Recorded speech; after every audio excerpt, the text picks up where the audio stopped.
Why, yes, I believe we shall. Oh, I got a live one here.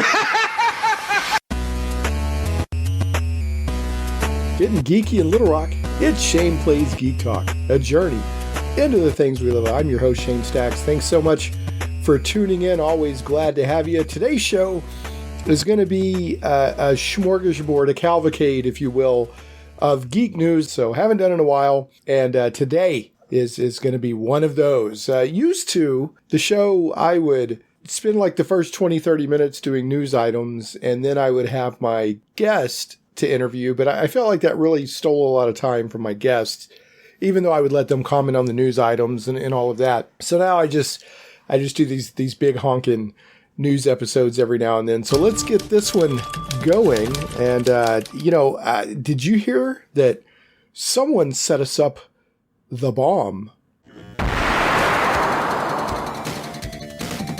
What happened? Someone set up us the bomb. We get signal. What?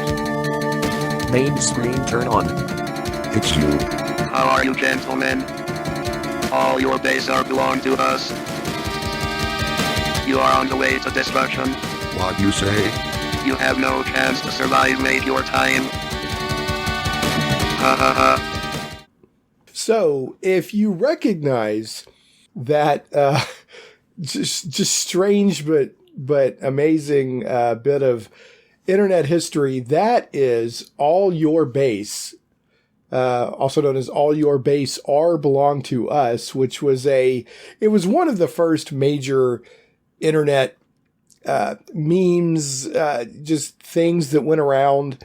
And it's celebrating its 20-year anniversary, and Ars Technica has an article up right now called An Anniversary for Great Justice, Remembering All Your Base 20 Years Later. It's by Sam Makovec. I hope I'm saying that correctly. And the sub sort of title is Back in Our Day, Memes Didn't Benefit from Centralized Services like YouTube and Twitter. I think this actually went around before YouTube became a big thing. And the story on it is that there's a video game called Zero Wing. And that's the introduction, setting up that, the big baddie's coming and, launch, and it says, take off every zig. And those are the little fighters that go out and fight the bad guys.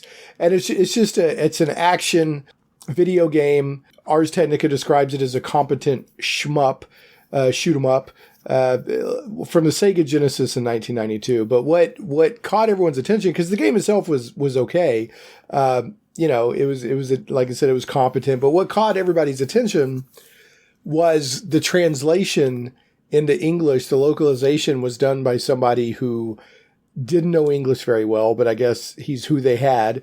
So he just, did this hilarious, unintentionally hilarious translation of the opening. It's supposed to be all threatening and setting it up, and instead it's just great. And as the Ars Technica article points out, its wackiness circulated on the internet as a tiny gift. And on the early internet, we're talking early 2000s, a tiny GIF with each of its silly phrases. How are you, gentlemen? Someone set us up the bomb. That's actually my favorite. Someone set us up the bomb. And what you say? Pulling significant weight in terms of weirdly placed clauses and missing pronunciation. Early internet communities poke fun at the sequence by creating and sharing gag images that had the silly text inserted in various ways. And like I said, you see this kind of stuff all the time now. But back in the day, you didn't see a lot. So this was a biggie. This is a big part of internet history and how internet and pop culture sort of combined. And then there was somebody took all these images and they took the opening sequence and they took and put a computerized voice, because I think in the original game there wasn't a computerized voice that was, someone set us up the bomb and hello, gentlemen, and make your time and all your base are belong to us. It was just text. And somebody put that robotic voice to it, and then they did this like techno beat and ran all these images with it.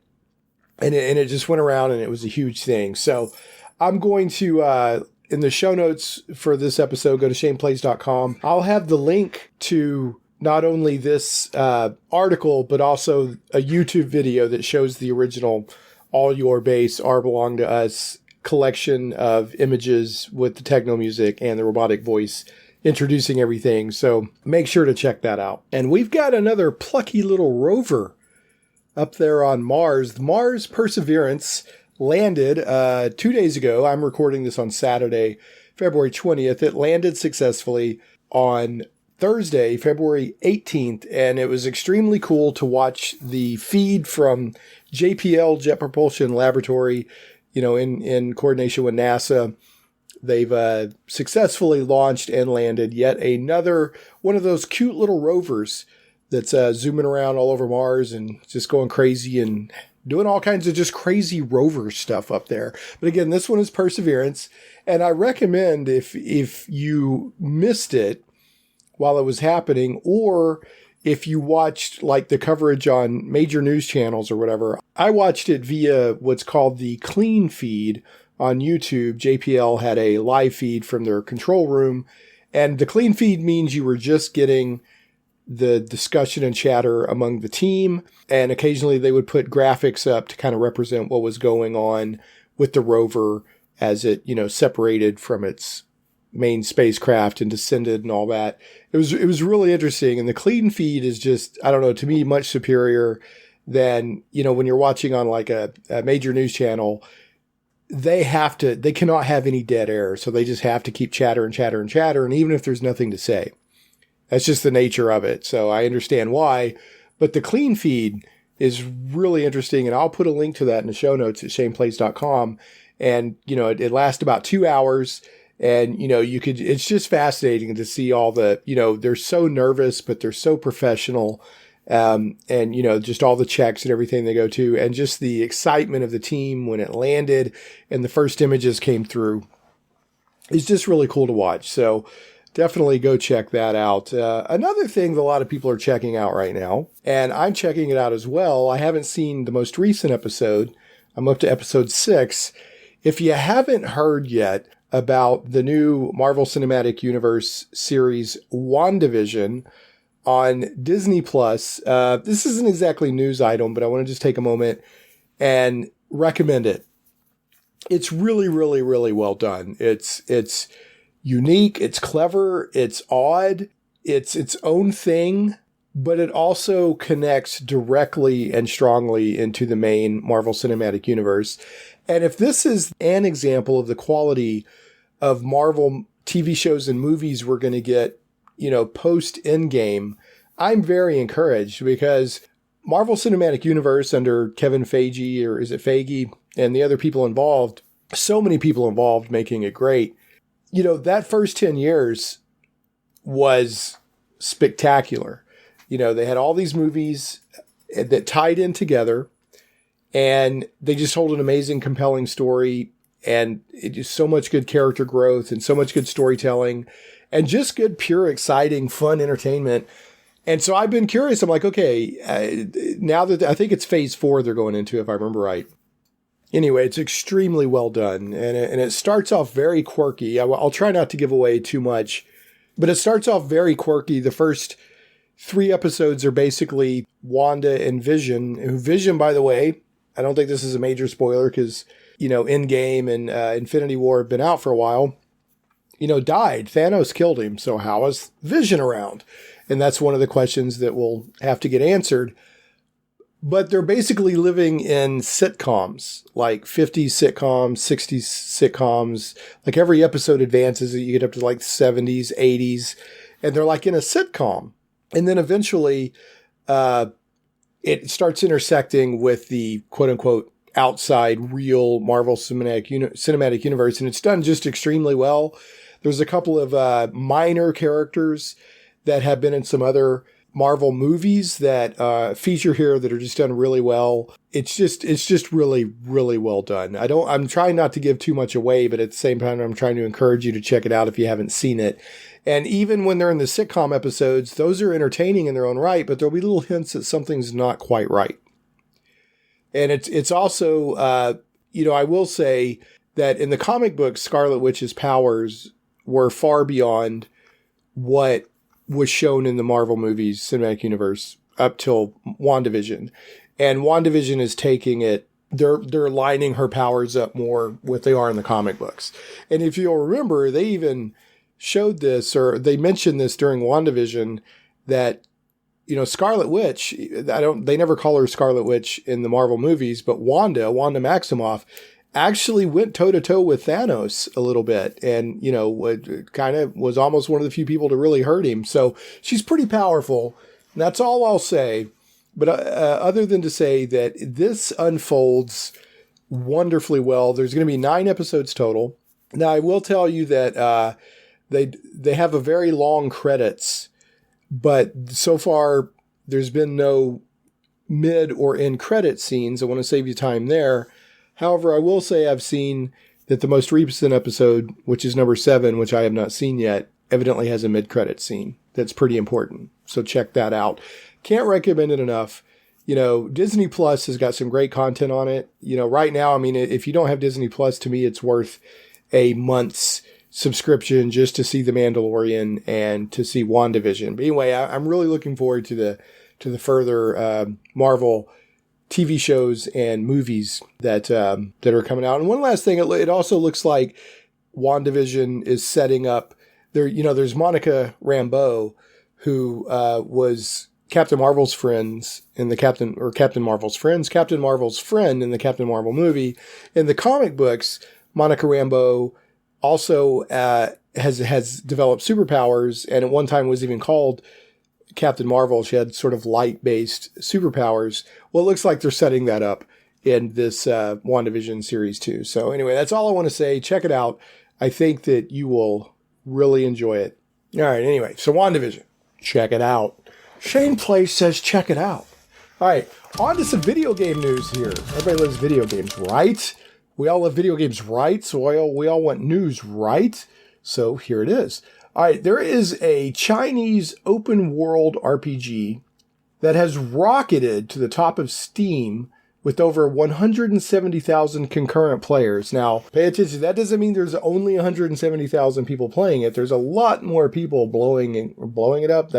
I'm going with the headline says Tale of Immortal has blown up on Steam. But anyway, there's a lot more people playing this than just 170,000. But they've had 170,000 people online at the same time playing it concurrently, and that's a pretty big number. So, and then this is via PC Gamer, and Stephen Messner is the byline here, and it says Tale of Immortal has blown up on Steam, becoming another in a long list of Chinese-only breakouts. Remember, when it comes to entertainment, movies, games, other things, China's a huge market. I mean, they got a lot of people. So that's why you're seeing a lot of the movie industry shifting to try to make movies that appeal both to Western audiences and Chinese audiences with, you know, more or less success depending on the different, whatever movie it was.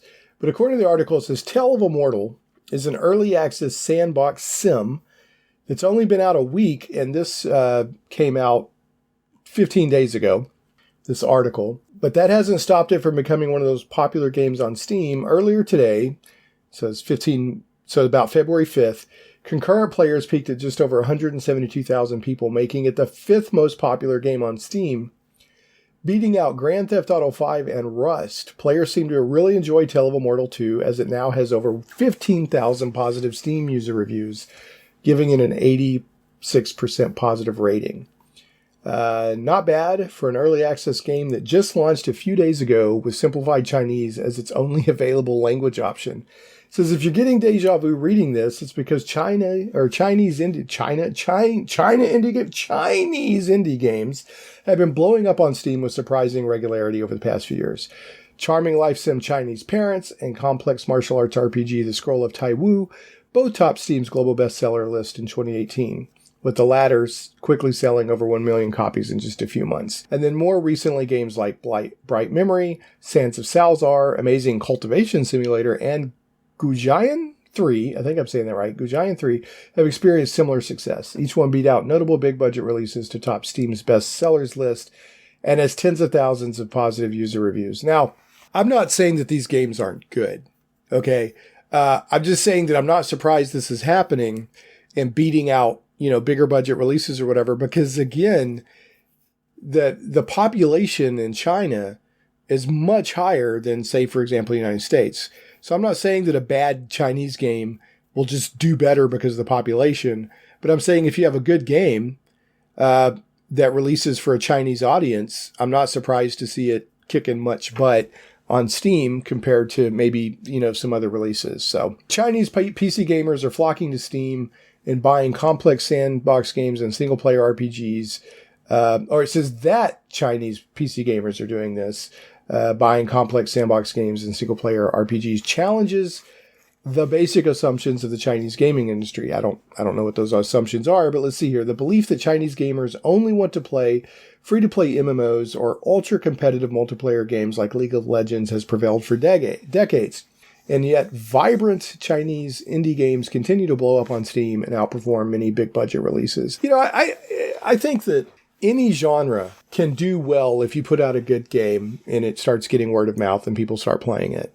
So any culture, any country, or whatever is probably going to have a dominant gaming style of games. Like, first-person shooters are huge in, the Western world. I'm not saying that's the only game we play, but first-person shooters are huge.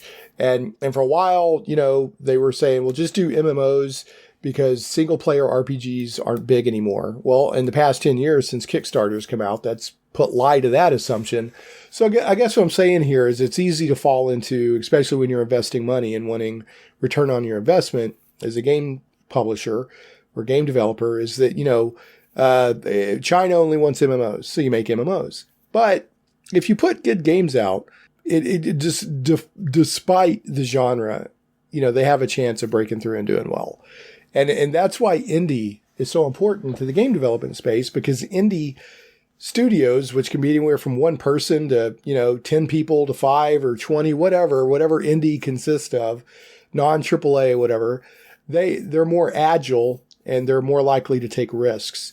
And then they throw stuff out there and they keep things energetic and from becoming too stale. So good for Tale of Immortal for continuing to show that whatever country you're in, the indie game development market is very, very important. Good for you. All right, on to a Western MMO here. World of Warcraft Burning Crusade Classic confirmed for 2021 release. This is from GameSpot. The byline is Steve Watts.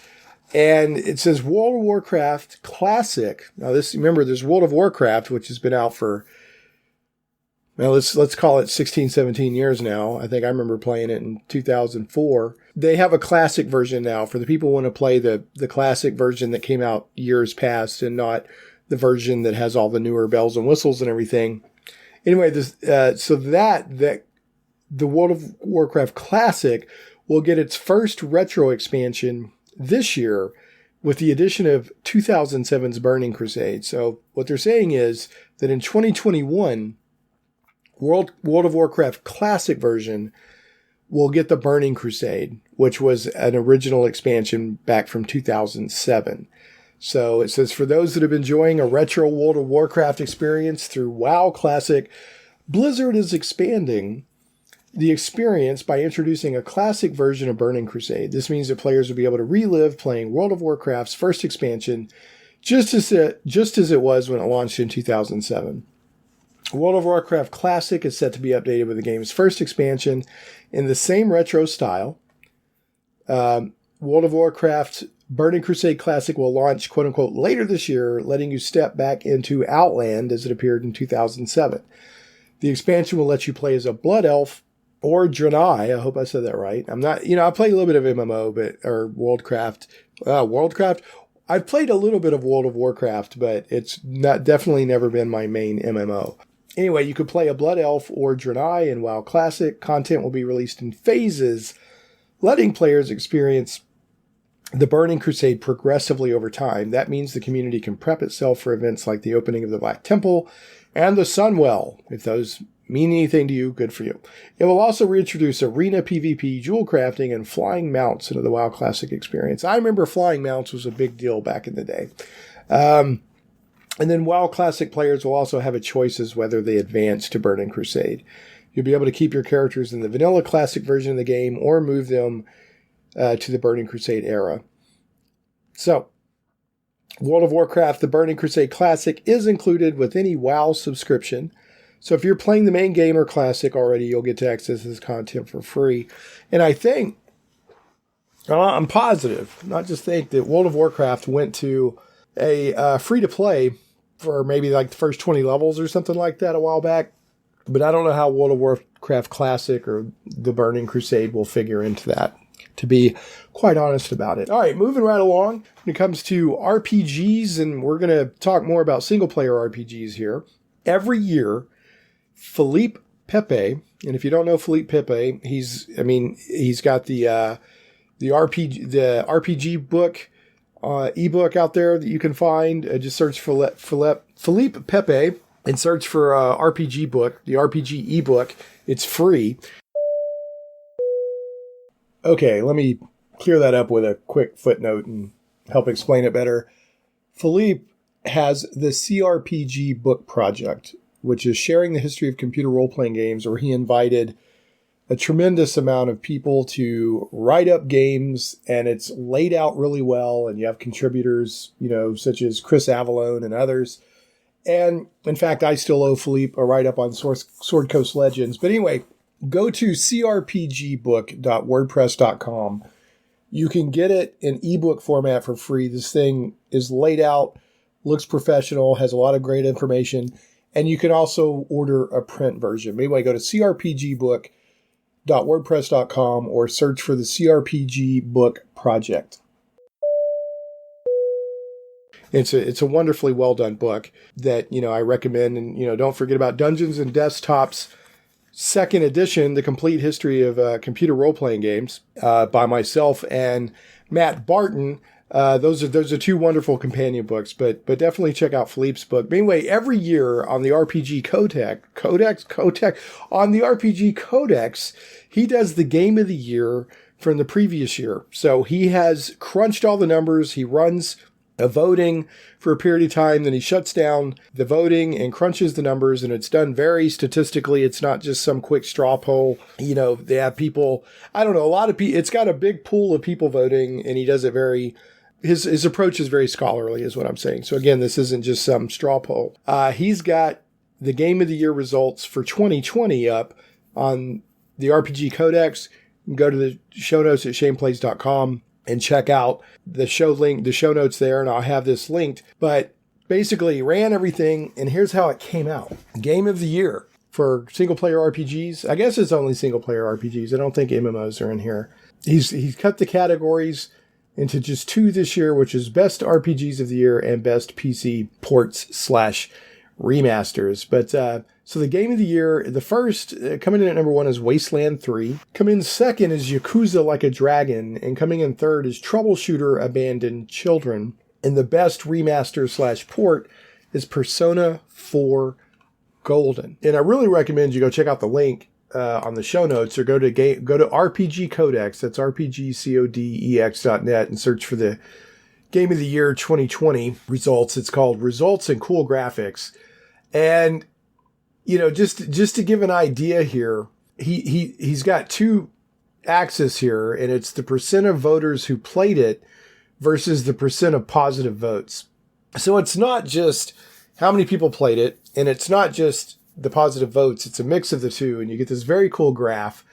And Cyberpunk 2077 landed. It seems to be on its own, but it's a lot of people played it, but it only got about 50% of positive votes. So that's why it didn't come in, in the top 3. Wasteland 3, obviously, looking at these results here, they have little bubbles for each game on these axes. Axi? I don't know. Axi? Definitely, you can see where it had, 50% of people played it, and it got over 80% of positive votes. And there's just, it's really cool to see where all this landed. Interestingly, Marvel's Avengers, I guess that could kind of be considered an RPG, because there's advancement and you build your character and stuff like that as you go on. Only 10% of people played it, and it got about 15% of positive votes. So I'm not surprised it got low votes, but man, hardly anybody played that game, which is interesting to me. Genshin Impact which has been getting a huge amount of players. Only about 15% of people played it that took a part in this poll, and it got about 35% of the vote. But to give you the full top 10 on the list here, and it's a Bayesian, that's what I was trying to think of earlier with this kind of statistical approach. It's a Bayesian average where he kind of lands everything. So it's not just a popularity. It's more than just that. So number 1's Wasteland 3. Number 2 is Yakuza, Like a Dragon. 3 is Troubleshooter, Abandoned Children. 4 is The Dungeon of Nahulbuk. I think I'm saying Nahulbuk, The Amulet of Chaos. 5 is Spellforce 3, Fallen God. 6 is Horizon's Gate. 7 is Cyberpunk 2077. 8 is Trials of Mana. 9 is Vaporum Lockdown. And 10 is Nox Archaist. So I want to mention a couple of things here. One, RPG Codex is a community that loves RPGs. So there's probably a lot of names of games in there you haven't heard of. That just shows you that the RPG scene is a lot bigger than you might think. I'm pretty keyed in to the RPG scene, computer RPG scene, I should say, and I don't know a lot of these titles. I'll mention a couple. One, I think Cyberpunk 2077, despite the bad press it got when it first came out, and most of that is because of bugs on consoles.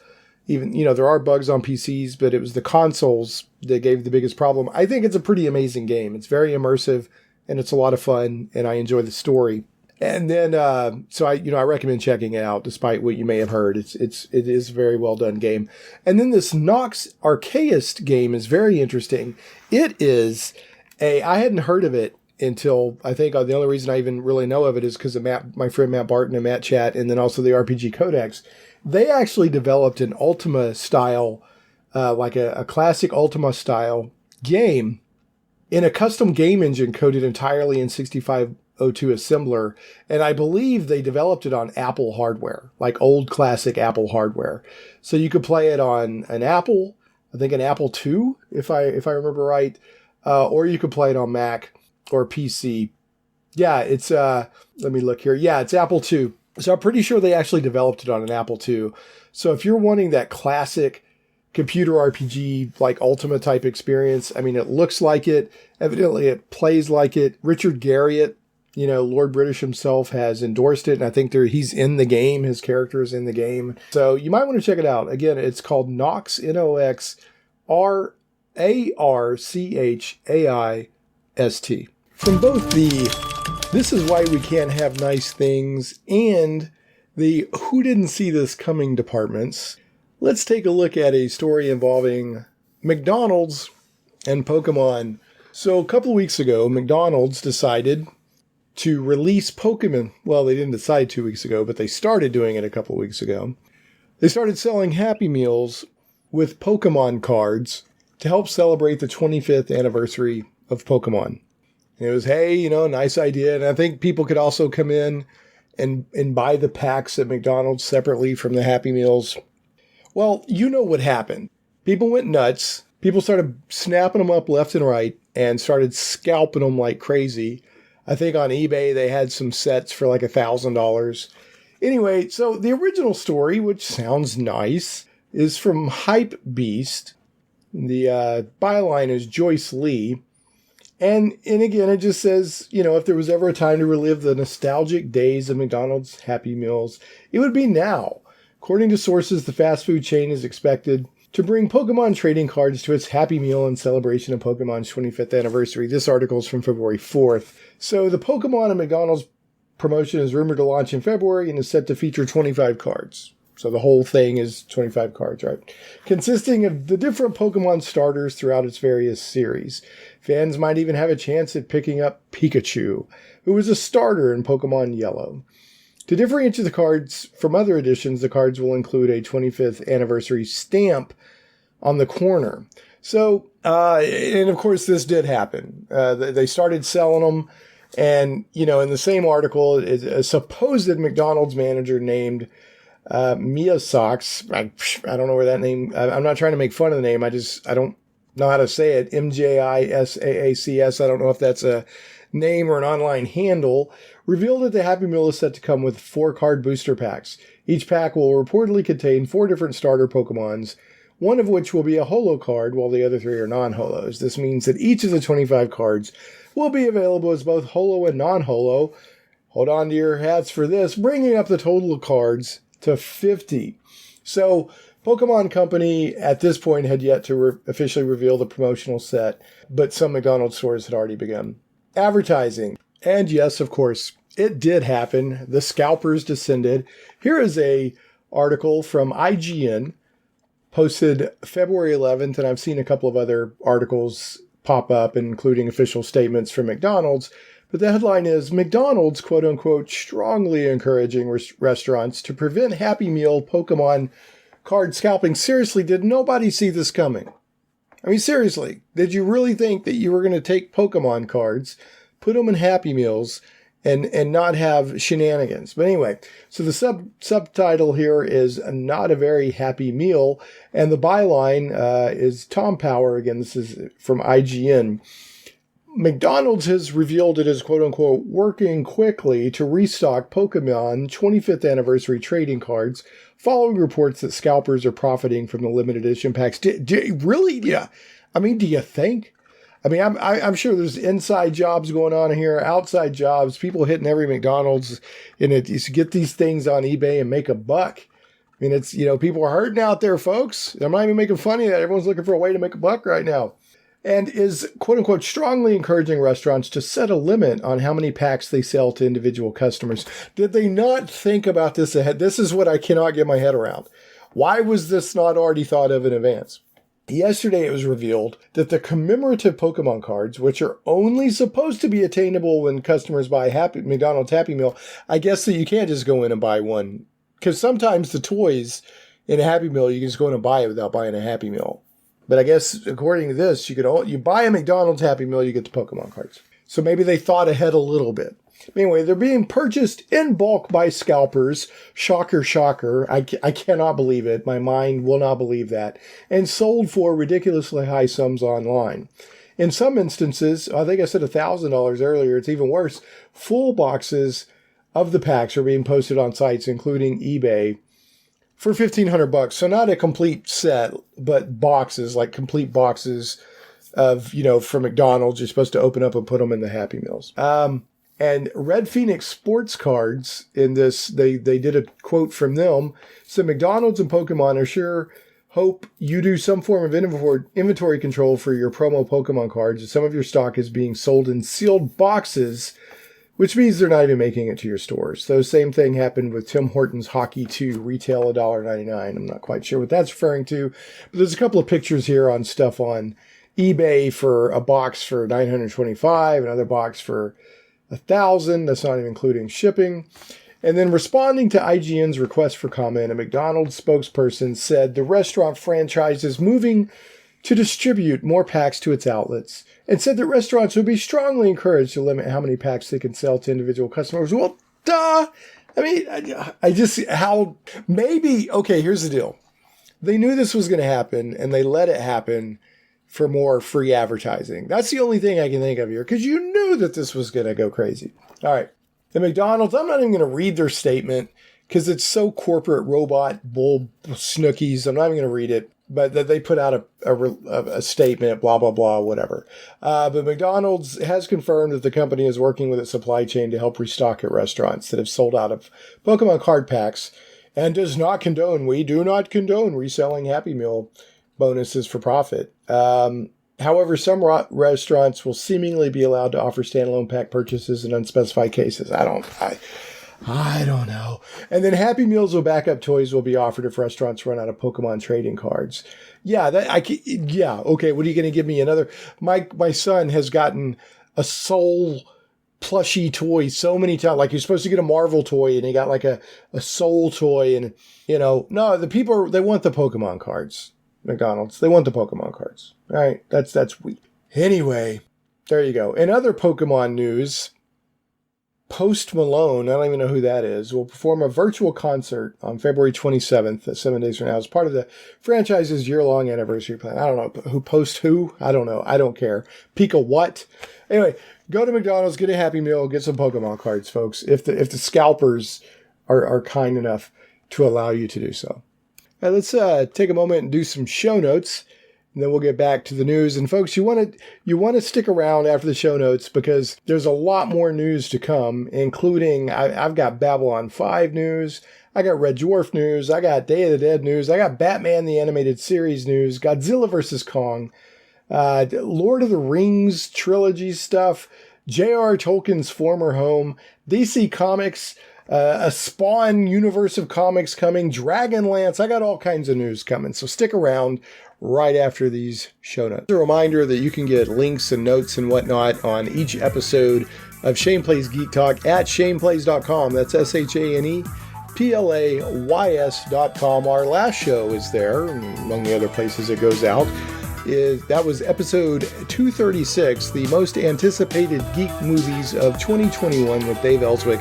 Do that show. That's an annual show every year with Dave, and it's always a lot of fun. The podcast does glow, but sure it glows, but it also goes out in multiple venues and formats and whatnot. It goes out on the blog at shaneplays.com, on iTunes, Google Play Music, Stitcher, Podbean, Amazon Music, YouTube, and more. And Shane Plays is also carried on sci-fi.radio. Sci-fi.radio is sci-fi for your Wi-Fi. And that's SCIFI.radio, sci-fi.radio. Check them out. We're also going to tell you a couple of ways you can support the show if you want. Of course, I do have a Patreon. It's patreon.com/ShanePlays. You can support for as little as $1 an episode. But also, I put out all kinds of discounts and sales links and stuff that are affiliate links on my Twitter and also on the Shane Plays Facebook page. But anyway, I do a lot of affiliate links from Humble Bundle and other things, like, just for instance, right now there's stuff out there from Tales of Warhammer from the Black Library book bundle. There's a Tom Clancy video game franchise sale up to 75% off. The Humble Asmodee Tabletop Together game bundle. You can get games, the electronic versions like Pandemic, Small World, Splendor, Terraforming Mars, the Lord of the Rings adventure card games, and more. Another one, Make Your Own Magic and Inventions. You can do all the make stuff. You can do cosplay and armor and the Magician Handbook. Also, I put stuff out there that's not, I don't even make any money off of. I just put it out there on my Twitter and Facebook to be of use to people. The Bundle of Holding has a Dragon Age Fantasy Age RPG bundle. They also have the Modern Age and Expanse RPG bundle. I don't make any money off that. I just want you to know about that. And the Epic Games Store, currently there's a couple of free games, Absolute Drift Zen Edition and Rage 2. So those are just some of the examples of the deals. Some stuff just practically for free that you can find if you follow my Twitter. And I have two Twitter accounts. One is just Shane Plays, ShanePlays. The other is ShanePlays PR, so Shane Plays PR. Now the difference is, just Shane Plays, I just tweet stuff all the time. Whatever, I tweet podcasts, show-related stuff, I tweet deals, I tweet bundles, I tweet every little fevered thought that comes into my brain and that I type out on the keys. And Shane Plays PR is just the meat and potatoes. If you just want news announcements, stuff about the show, and then the like the free games and the Humble bundle deals and stuff like that, follow Shane Plays PR. Also want to remind you about Dungeons and Desktops. That is Dungeons and Desktops, The History of Computer Role-Playing Games, 2nd edition. That is my book that I co-authored. Well, it's actually Matt Barton's book of Matt Chat that he graciously allowed me to co-author with him.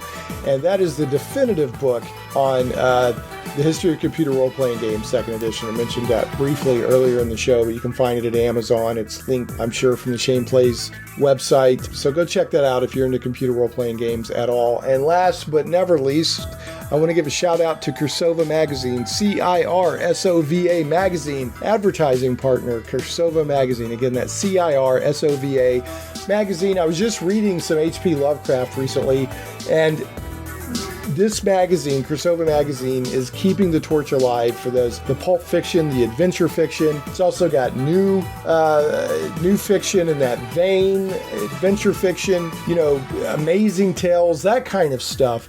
They're keeping the torch alive. It's so cool over there, and they're also currently reprinting the very cool comic series Bad Axe. So check that out. It's Cirsova Magazine, CIRSOVA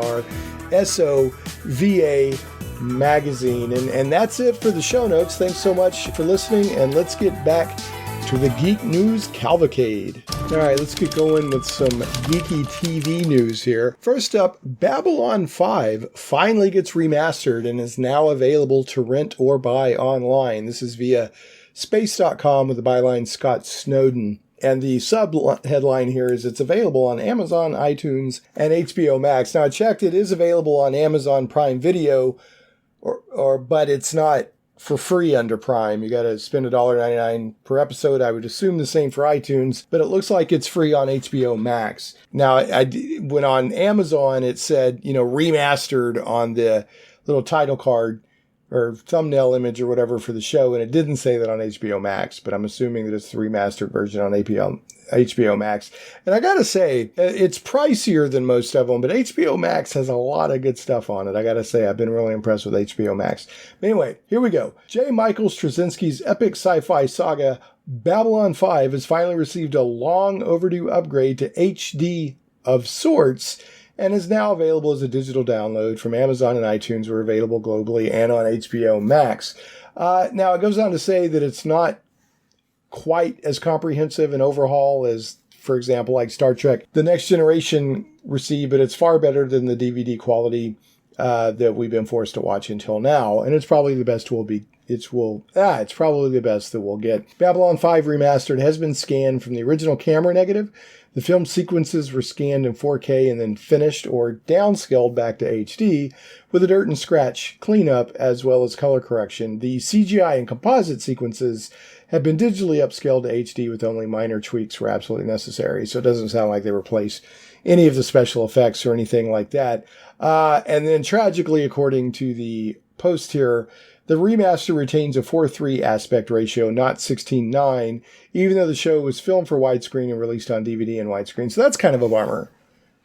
I mean, I guess it's cool to have a remaster, but I don't know the reasons why it was done in 4:3. But I personally would probably rather watch it on DVD and widescreen than on 4:3 remastered. But that's just me. Next up, we've got some Red Dwarf news here. Now, I've actually recently discovered that all of Red Dwarf is on BritBox, the BBC streaming service or the British streaming service or whatever. The British Netflix, Netflix for British TV shows. And there's a couple of seasons of Red Dwarf I need to catch up on, as well as a movie. So I'm really excited about this, but I'm bummed by this headline and article that it says Legal Row, and for those of you who don't know, row is another way of saying argument or fight. Legal Row puts future of Red Dwarf at risk, and that's via Chortle, the UK comedy guide, and I don't see a byline here. So if there's a byline here and I missed it, I apologize to the writer. It says the future of Red Dwarf has been put in jeopardy because of a row between its two creators. Doug Naylor and Rob Grant dissolved their partnership in the mid-1990s. However, the former, Doug Naylor, continued to write the show, either alone or with other collaborators. However, Naylor has now launched a high court action against his former best friend over the rights to the show. So it just goes on to say there's a lot of back and forth that, for some reason, I don't know why Rob Grant is not wanting Doug Naylor to make more stuff or whatever. It's just a big argument. I'm sure it's over money, but I don't know. Anyway, Naylor told the Daily Mail he was launching his action because I want to make sure that I get back the rights to allow me to keep making Red Dwarf, the show I've been writing for more than 20 years. It is bizarre and regrettable that Grant Naylor Productions, which was the previous thing with Naylor and Rob Grant company, and its other shareholders are trying to prevent me from doing so. I don't know. There was some uncertainty. Evidently, they were going to make a couple more feature-length adventures or more special episodes or something after the feature-length adventure, The Promised Land, which I think was the last Red Dwarf thing now. And then this talk stalled because of uncertainty over whoever owns the rights. So why that's suddenly an issue, I don't know, but I hope they get it figured out because, gosh darn it, I love me some Red Dwarf. All right, next up, got Sci-Fi is making a Day of the Dead series.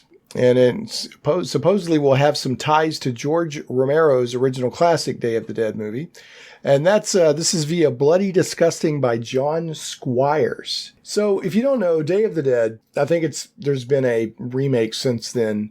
But the original Day of the Dead was the third in what's considered the original Romero trilogy of zombie movies. He made some more since then, but you had Night of the Living Dead, absolute classic. Dawn of the Dead, in my opinion, another absolute classic. Probably my favorite of the three, even though I really love Night of the Living Dead as well. And then Day of the Dead, which is still very good, but my least favorite of the first three. But like I said, they're still very good. Sci-Fi recently gave a 10-episode series to order a new take on George A. Romero's Day of the Dead with Stephen Kostansky, who is evidently attached to The Void, Leprechaun Returns, and Psycho Gorman. I haven't seen any of those three, directing 4 episodes, speaking with Bloody Disgusting's Boo Crew podcast this week, and this was from about a month ago, January 19th. Kostansky teased the ties to the original film and the awesome zombies we'll meet in the series. So not just zombies, awesome zombies. Okay, so written by Jed Elenoff and Scott Thomas, who will also showrun Day of the Dead, is the intense story of 6 strangers trying to survive the first 24 hours of an undead invasion. This ode to Romero's famous flesh eaters reminds us that sometimes all it takes to bring people together is a horde of hungry zombies trying to rip them apart, or a horde of hungry scalpers after Pokemon cards at McDonald's, perhaps. But anyway, so this is interesting. Night of the Living Dead was really kind of the original first 24 hours of an undead invasion. Dawn of the Dead was kind of the first days of the invasion, and then people lived in a shopping mall, and it was kind of a scathing critique of consumer society. And then Day of the Dead was set, I think, kind of a few weeks later in an army installation while they were trying to figure out the whole zombie what was causing them and all of that kind of stuff. But anyway, they've taken the name Day of the Dead and they're making a 10-episode series about trying to survive the first 24 hours. So I don't know, maybe every episode is going to be a couple of hours. I don't know. Anyway, Konstantsky told the Boo Crew in the episode, I actually wrapped up working on that back in December. So it was a few months back. He ended up shooting the first 4 episodes of the show. So it's a 10-episode series. And in bold, it says it does have ties to the original movie. I can't go into too many specifics. Unfortunately, I'm really not allowed to say too much of everything. And he goes on to say it was a very scrappy, low-budget affair, and he had a ton of fun making it. He says a very weird, interesting show that I don't think is what people are going to be expecting. There's my cat. I'll check it out. I mean, I'm a big fan of Romero zombies. In fact, I've been reading, there's a novel that Romero started and somebody else finished called The Living Dead that kind of extends things way into the future after the initial outbreak and kind of shows what happens to society. So anyway, this will also be interesting to see what they did with it. I just hope they don't do, I don't know, if, don't tie it into Romero and then do some just really bonkers, crazy stuff that has nothing to do with how Romero would have done his zombies. And another thing that Romero always did, his movies always had some sort of commentary on society using the zombies as a backdrop. Every one of them. So, if you really want to make a Romero, now you can have stuff about zombies just running brains and eating people and whatever, and that's cool. There's nothing wrong with it. Those are fun. But the Romero, every one of his movies, zombie movies, had some sort of commentary about society in them. So it'll be interesting to see if this TV series does the same thing. And finally, on the TV news here, the geeky TV news. Yeah, the geeky TV news. Solid rumor, ? Batman the Animated Series sequel reportedly in the works for HBO Max. This is comicbook.com by Spencer Perry. And Spencer is referencing the Fat Man Beyond podcast with co-host Mark Bernardin and Kevin Smith himself. So following the announcement that Batman the Animated Series has finally shifted from the DC Universe platform and onto HBO Max, it seems like the future of that classic cartoon could be very bright. Speaking on their latest episode of the Fat Man Beyond podcast, the co-hosts brought the rumor to light with the former, that would be Mark Bernardin, labeling it, this is a rumor. He says, the rumor is that HBO Max is looking at making a Batman the Animated Series sequel, that they want to continue that forward. And as he said that, Smith covered what was very clearly a huge smile on his face and said, I don't know what you're talking about, with a bit of a twinkle in his eye. I'm not involved, but I too have heard this. I would say a month before you just said it. I think that's real. I don't think it's a rumor. I wouldn't say set your watch to it, but it's an idea whose time is not only coming, I think it came. I think that's going to happen. How blanking amazing would that be? Because you can just literally pick up and keep going. It's not like, oh, we got to explain why everyone's older. It's animation, man, so you can just go right back to those amazing blanking stories. So anyway, Smith reiterated once again, he's not involved. He's busy working on Netflix's He-Man animated series. You know, he predicted that a revival of Batman the Animated Series could happen as soon as 2020. And no official word of this has been announced. This is just some casual discussion, I guess, between a couple of people who supposedly would at least be in some kind of know. All right, from the small screen to the geeky big screen news. Got a few items here I think worth discussing. First of all, Godzilla vs. Kong is already breaking records for Warner Brothers. This is from Cinema Blend by Sarah L. Mahmood. Now, this was published at the end of January, about that time, or just after the Godzilla vs. Kong trailer dropped. If you didn't see it, kind of shocked, because that's kind of what this article is talking about. It says, talk about a grand entrance. The long-awaited MonsterVerse event film Godzilla vs. Kong showed off its action-packed trailer this past weekend, and the internet blew up with hype over the spring release. Can you tell it's been a long time since we've had the chance to drop our jaws over a massive action movie? Following the Sunday release of the trailer, Godzilla vs. Kong is reportedly already breaking records for Warner Brothers 2. Now, within 24 hours of the trailer drop, Godzilla vs. Kong racked up 15.8 million views on the Warner Brothers YouTube channel, along with an additional 9.8 million on the legendary Warner Brothers UK official Godzilla vs. Kong and HBO Max Twitter accounts.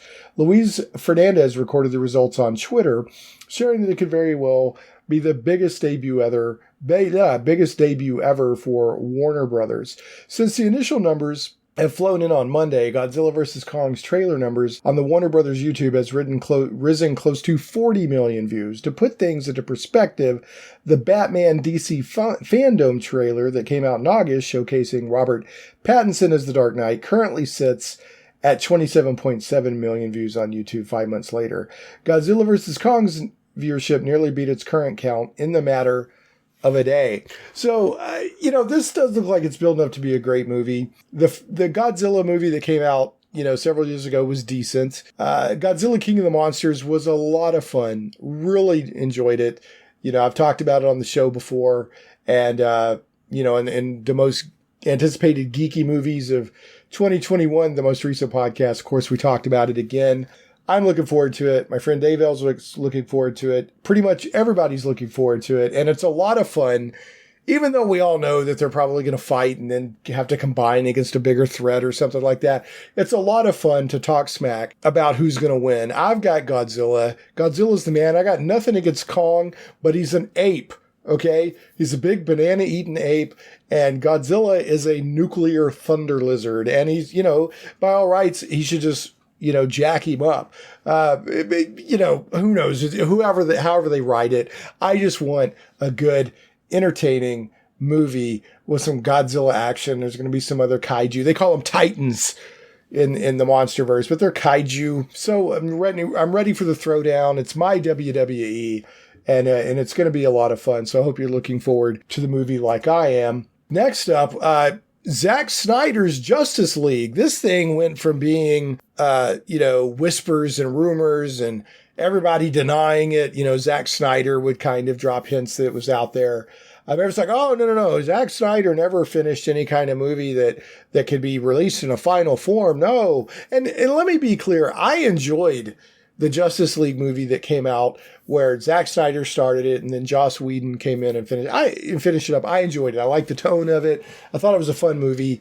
And I thought it was actually a pretty good move in direction for DC because the DC movies, because my take on the Zack Snyder movies has Man of Steel and then, Batman versus Superman, And then, his version of Justice League. He's a very good movie maker, very entertaining.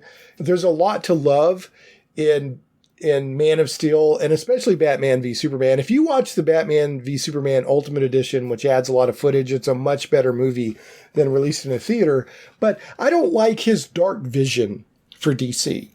I mean, I like my superhero movies and my superhero comics to be bright four colors. That doesn't mean dark stuff can't happen, but the overall tone, I want to be bright, four-colored, optimistic, good guys kicking bad guys in the behind, all that stuff.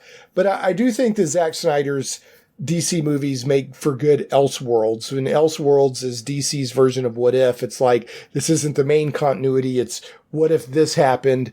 It's not the real continuity, but it's kind of an imaginary story that could have happened. And that's how I like Zack Snyder's stuff. And if you watch this trailer, I'll, of course, link it in the show notes, shaneplays.com for this episode. It's a great trailer. It looks like a fun movie. You got all kinds of wacky, crazy action.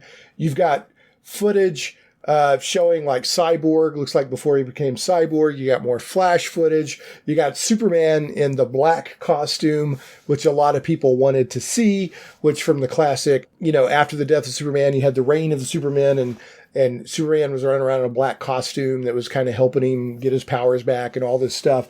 And it looks funny. It's got a Joker in it, in Batman's vision of the future. And so whether it's dark or not, it looks like it's going to be a heck of a lot of fun, and I'm going to watch it. There's no way I'm not going to watch this thing. Even though it's, Zack Snyder, again, is not my preferred mainstream DC movie storyteller. This movie looks like it's going to be great. And I'm glad that he finally gets to put his version out. It's just hilarious to me that, if they were, that's crazy talk. There's no Snyder Cut. And then suddenly there's a Snyder Cut to help push HBO Max. So I'm not complaining. So here's the Superman in the black costume and a Joker. A Joker. Whoa. And I think it's the Jared Leto Joker. So we'll see. Who I had no problem with from the Suicide Squad movie. There's a lot of problems with the Suicide Squad movie, but the Joker wasn't one of them for me. All right. This is interesting. This has kind of already happened, but I want to talk about it for a couple of reasons.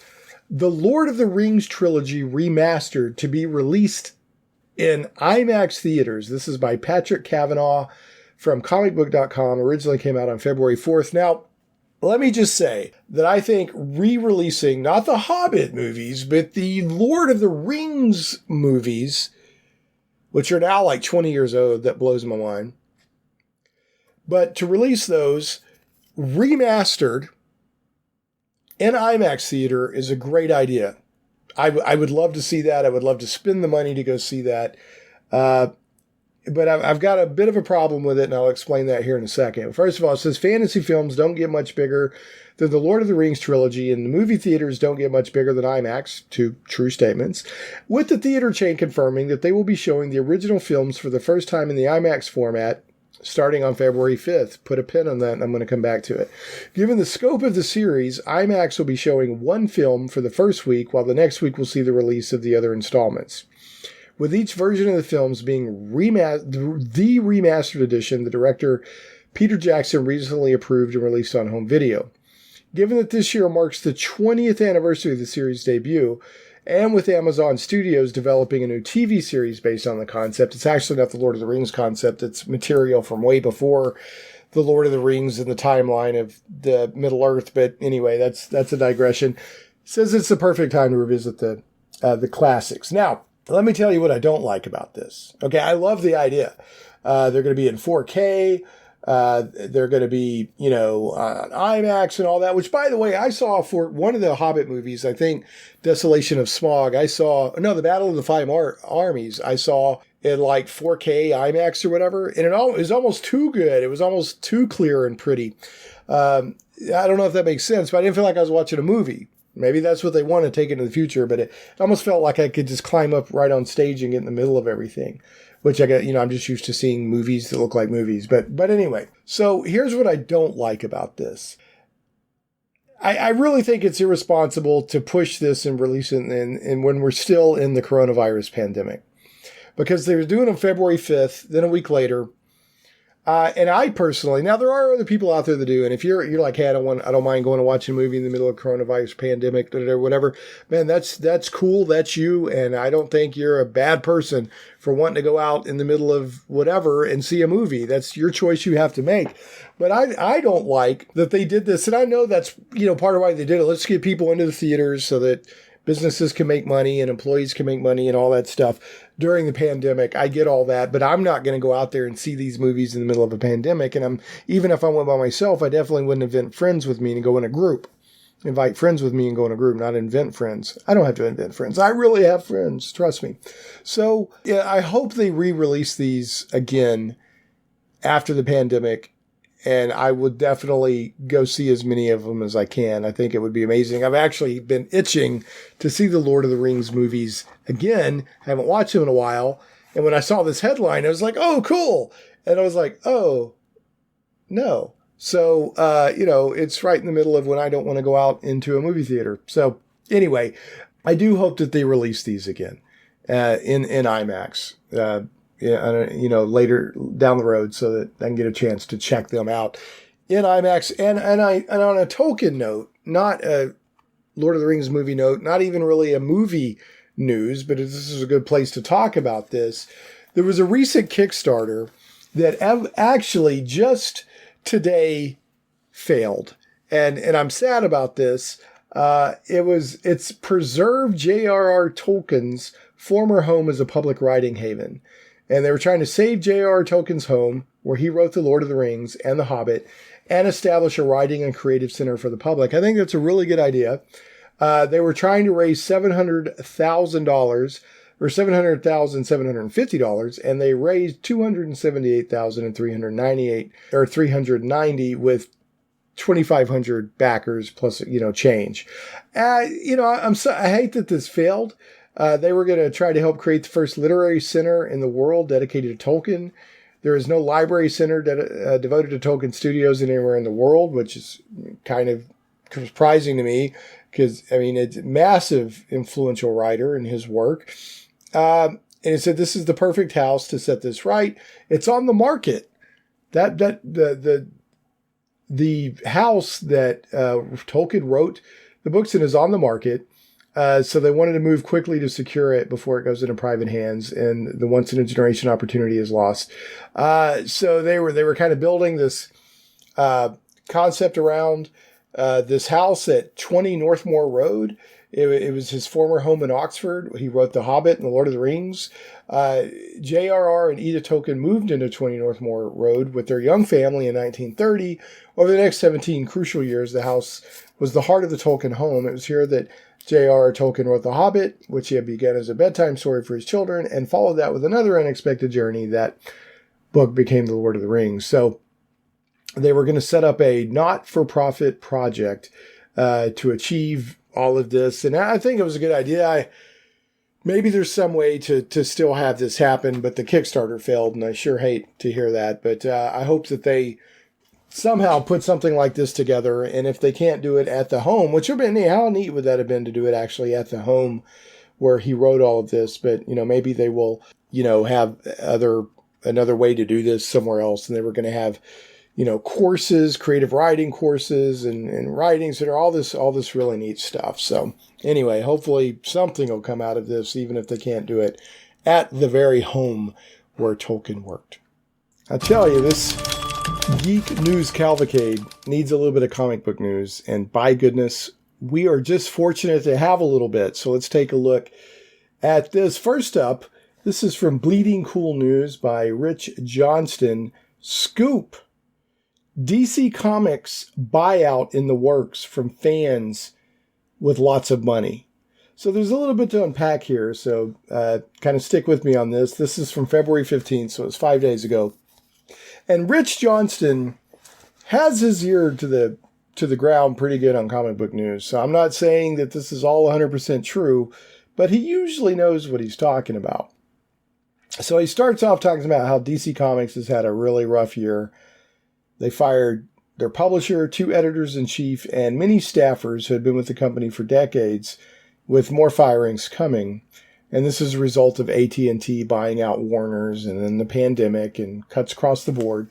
And then Bleeding Cool says they understand that it was former DC President Diane Nelson's decision to move DC Comics from relatively expensive offices in Manhattan to insanely expensive offices in Burbank that was the biggest factor in the decision. Now, that was weird in and of itself. That happened a few years back because DC and Marvel had always been in New York. And when DC moved to California, that just felt weird to me. But anyway, whatever you're going to do. The point of the move from coast to the other coast was, and evidently it succeeded in making DC work better as part of Warner's as a whole, in the movies, TV, whatever, and with many projects spinning out of that increased proximity. But it brought greater financial pressure on every project, including comic books. And then that proximity that they had gained some, benefit out of was lost this year with people working remotely because of the pandemics. There's a big, huge, expensive building just sitting there. So, and don't worry, we're going to get there to the fans buying stuff out, buying DC Comics out. But anyway, so then it says Bleeding Cool has heard repeated reports that DC Comics is planning to reduce serialized print publication and increase digital publication, and then license comic book publication to other publishers. Marvel has done a little bit of this with IDW recently. But anyway, we've heard that Marvel, IDW, and Dynamite have all approached DC, but the prices cited were too high. Wouldn't that be weird that Marvel would be producing publishing DC's comics? But anyway, what are you going to do? But the price was too high, but Penguin Random House evidently was willing to pay it. So they're, the DC Comics themselves are going to be published by Penguin Random House, evidently, if I'm understanding this right. But this is still all rumor and hearsay. It's from prominent people, but it's still rumor and hearsay. Because Rich goes on to say, I have also heard it is all guns blazing at DC Comics right now from Future State, which is a recent thing they did with comic books. And now they're going to Infinite Frontier. It says sales per title are up, way up. But the line is smaller. That means fewer books, actual titles out there, and with fewer editorial staff. But per title, per allocated desk space, profitability is up. It also helps that some rather pricey exclusive creator deals are also a thing in the past. And you had Brian Michael Bendis and some other stuff that were exclusive and quite expensive. There is some suspicion that everything is resting on the Infinite Frontier performance as to whether or not DC Comics continues to have serialized print comic publishing line at all. But as it stands, things are very good, better than they have been at DC in some time, which is good. I mean, good for them. I didn't want anything to do with Future State.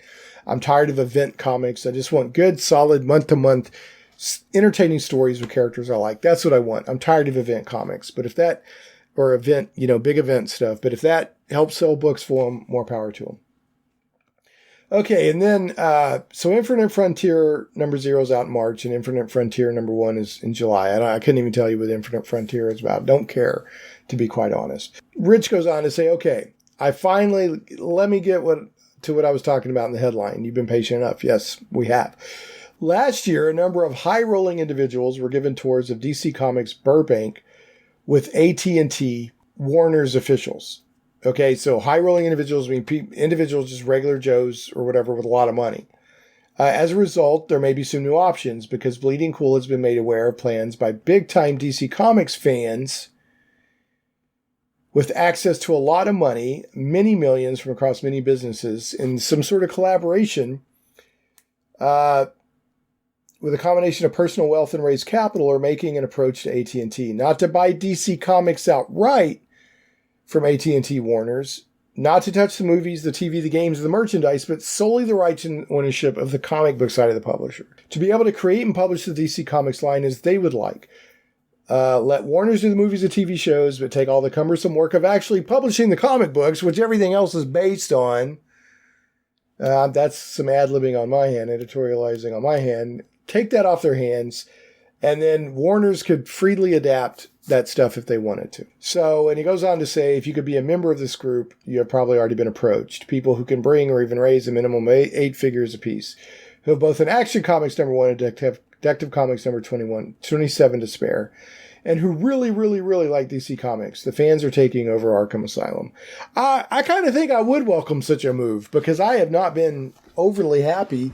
Now, I did like what they did with Rebirth at DC Comics. I thought that was a good move in the right direction, but then they just went back to the dark stuff with metal and all this. So yeah, I would love to. And I don't want any more event comics. I want just good comics. In the 80s, you had events, but you also had just good, solid, month-to-month storytelling that was engaging and entertaining with characters you love. That's what I want. I don't want all this big over the Justice League that blew up the frickin' moon. I mean, you know, they broke the source wall and threatened the whole universe. I mean, it's just it doesn't have to be so big to be interesting. It doesn't have to be so loud. Just good 4-color comics. That's what I want. Anyway, I would welcome such a change. I would love the fans to try to take a crack at doing better than. Now, it doesn't mean that DC hasn't done anything good over the past few years. I'm just saying as a whole, I'd love to see a line change. All right. And speaking of DC, and this will kind of tie in, you know, where I just mentioned in the middle of all that other stuff that they're looking at doing less physical print, more digital, which bummer for me because digital first is not my preferred.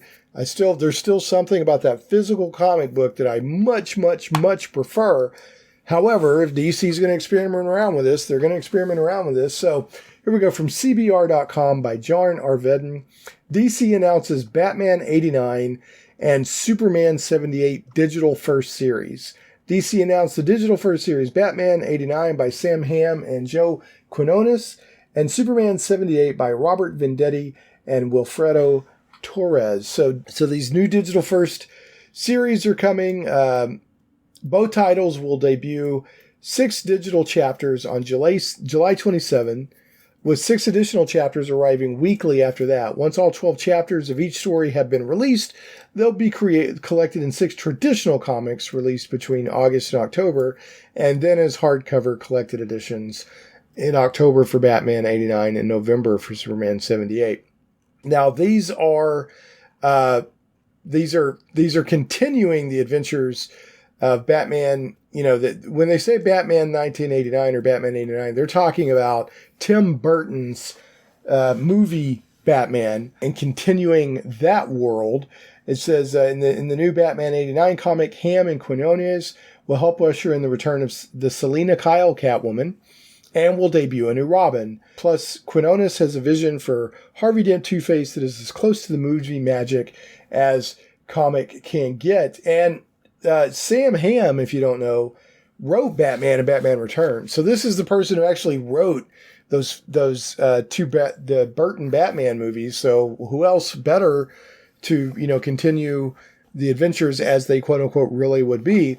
And, you know, they set up, if you'll remember, they set up Billy D. Williams to be Harvey Dent, but then they never went anywhere with that. So you know, originally there were plans to have Billy D. Williams playing Two-Face, which would have been really cool. And now, talking about Superman, it says, in the vein of DC's plans for Batman 89, Rob Venditti and Wilfredo Torres will collaborate on Superman 78 to tell stories set within the world Richard Donner and Christopher Reeves created in Superman the movie. In Superman 78, bystanders are surprised and delighted by Superman's abilities, and Lois Lane doesn't yet know that Clark Kent is secretly Superman. So this is between, I guess, Superman and Superman 2, because in Superman 2, Lois Lane, you know, finds out that movie. If that's a spoiler for you, I'm sorry. It's been out since like the late 70s or early 80s. Okay, so this sounds pretty fun. I'd like to check these out. Like I said, I'm bummed they're digital first, but this sounds fun. I'd like to check this out. Both of the atmospheres created in the Superman movie and the Batman movie, you know, those not the current Batman movies, but the one from 1989, and then the 70s Superman movie. There was just a cool tone and atmosphere to those movies. So looking forward to see where they go with that. And then we've got an interesting little tidbit from Todd McFarlane. Now, you may be aware that Spawn has become the longest running creator-owned comic book. I think it passed Cerebus for that maybe with issue 300, I'm not sure, but fairly recently, it became the longest running creator-owned comic book. On top of that, Todd McFarlane has been talking a lot about another Spawn movie, both of which I think would be cool. I've actually been, for the past few months, reading the collected origins of Spawn. So I'm up to like issue 50 or 40 something for Spawn. Back in the day, back in the 90s, I probably read like the first 15, 20 issues, and I read like the Violator miniseries, and I read the Angela miniseries, and I enjoyed them well enough. But I find going back all these years later, I'm actually enjoying them even more and appreciating them more. At the time I thought they had good art, but the story was kind of weak. The writing was kind of weak. And yeah, let's be honest, especially some of those early issues, McFarlane's writing is rough. The plotting is always good, though. There's always interesting plotting. And the art between him and Greg, is it Capello? I hope I'm saying that right, is amazing. There's so much cool stuff going on in the artwork in those early, and I'm assuming still, I haven't read any Spawn recently, but they're just such good artwork and cool stuff and just so many moments that remind you why you love comics. Like, oh, that looks so cool. So I was interesting to hear the news about the movie and the breaking the record for longest running creator-owned comic. But also, and this is fairly recent news, this is on Bleeding Cool, but I've seen it in other places too, Todd McFarlane is sharing a shared Spawn universe. Sharing a shared Spawn universe. He's announcing a shared Spawn universe. The headline from Bleeding Cool anyway is, and this is also again from Rich Johnston, Todd McFarlane announces Spawn's universe, launching 4 new comics. So what he's doing is he's launching a shared universe of comics that are all within the Spawn universe. It says Image Comics president Todd McFarlane announced his plan to create a greater multi-character interconnected comic book universe based around his Spawn comic at the Retailer Summit Comics Pro. His stated goal is to establish a shared fictional universe over time in the vein of what the other comic industry giants Marvel and DC Comics have accomplished with their comic book universes. So as part of his announcements, McFarlane announced 4 new titles coming out in 2021, with 3 of them continuing on as regular monthly titles, meaning that there will be an opportunity for fans of the Spawn character and his new expanding world to get their stories from it on a weekly basis. So there'll be like a comic coming out every week, instead of just 12 times a year. In June, and what McFarlane is calling 2021, the year of Spawn, comic retailers will be able to order Spawn's Universe #1, a book that will set the stage with a story that will then spill out into the other new monthly titles. And there's some cool artwork here showing all these kind of macabre Spawn-type characters looking all cool together. The first of which will be published in August with a book called King Spawn #1. The character Spawn will now join the rare company of stalwart characters like Superman, Batman, and Spider-Man that will have multiple monthly books for the same title character. It will also mark the first time in 28 years that anyone can buy a monthly issue #1 Spawn book, giving McFarlane hope of reaching a new generation of readers that missed out on the initial launch of Spawn in 1992. So what this is saying is like Spider-Man, Batman, Superman, X-Men, there's different characters, the Punisher at one time. There's different characters out there that they just had, they had several comic books coming out each month featuring the same character. Now maybe different creative teams and that sort of thing, but you might have 3 different Superman books, the Man of Steel, Superman Action Comics, or Batman and Detective Comics, and Spider-Man and Peter Parker, the Spectacular Spider-Man, and Web of Spider-Man, that sort of thing, all in the same month. So you get multiple doses, multiple hits, if you will, of your favorite comic book character drug. Now, in October, there will be the second new monthly called Gunslinger Spawn. This title character has been a huge hit among the fan base the past year, and each of his appearances has garnered enthusiasm at the stores and online. And finally, there'll be a new #1 team book. So we're going to get a team book in the Spawn universe, which will band 5 characters together to fight against forces too big for any of them to take on alone. Does that sound familiar? That's basically the concept behind the Justice League and the Avengers. That book is titled The Scorched, and it's going to feature Spawn Redeemer, Gunslinger, Medieval Spawn, and She Spawn begin the group's adventures, but McFarlane promises a rotating cast of heroes over the coming months to keep the roster of heroes fresh.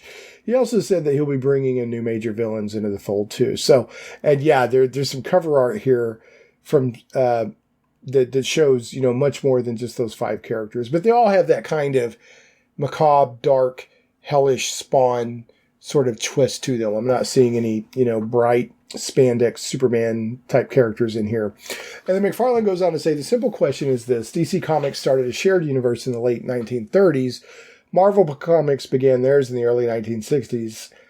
So can lightning strike a third time beginning in 2021? He says, I personally do not have the answer to that question right now, but the only way to get an answer to that question is make the attempt in the first place. There's been other companies, of course, that have had shared universes, Malibu, and I'm just going to name a couple. Some of the Image and Wildstorm stuff, of course, Valiant Comics, and Charlton's done. I'm just throwing stuff out there, and there's been a lot of shared universes. But what he's saying is, will Marvel and DC hit really big with their shared universes, and can he do that as well? We'll see. It's interesting, rereading the early Spawns. It was obvious they were part of a shared universe. There was a lot of references to Youngblood and, some other Image titles. Maybe that was unofficial. Maybe he was just having fun with that, or maybe the other Image creators wanted in on that too.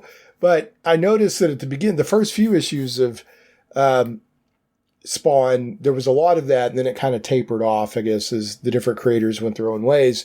Up to the point when Spawn first appeared, people were saying, well, is this a new Youngblood, or something like that. So, but I wish him luck. Is he going to go on to be as big as DC or Marvel? I don't know. But Todd McFarlane is a very impressive businessman and creator. And, over the years, I've become more and more impressed with him. Years ago, when he first came out, I thought he was all style, no substance. A lot of Image stuff, I thought that way. But, Todd McFarlane has gained my respect over the years. And I'm certainly going to be checking these books out and see what happens. I don't know if I'll stick with them, but I will definitely check them out. All right, how about we finish off this Geek News Cavalcade with a little bit of Dungeons & Dragons news, or at least related to Dungeons & Dragons, I should say. First up, we've got Here's That Official Dragonlance Novels announcement featuring classic characters and an old logo on Morris's unofficial tabletop RPG news site by Morris himself. Now, I got to tell you, I'm a huge Dragonlance fan, so I'm very excited about this. And what Morris goes on to talk about, it says, we've known about it for a while due to lawsuits and product placeholder pages on Amazon, but they finally resolved all the big lawsuit drama, and et cetera, et cetera. And now Margaret Weiss and Tracy Hickman have just announced their new Dragonlance series of novels. Yay! And this will be January 25th, 2021, when this was first reported on, or at least by Morris. It says it returns the most beloved characters from the original novels, as well as a new strong protagonist. It appears that the first book will be called Dragons, or was to be called Dragons of Deceit. But let me back up here. There was information in the lawsuit indicated the first book was to be called Dragons of Deceit and the second Dragons of Fate. So maybe that's still what they'll be called. There's an Amazon placeholder page said the release date is July 29th of this year. And of course that information may have changed, but we can hope. They're also using the old Dragonlance, the original classic Dragonlance logo, which I prefer, and so does Morris, and it's in the branding is classic Dragonlance. Okay, they're calling it classic Dragonlance.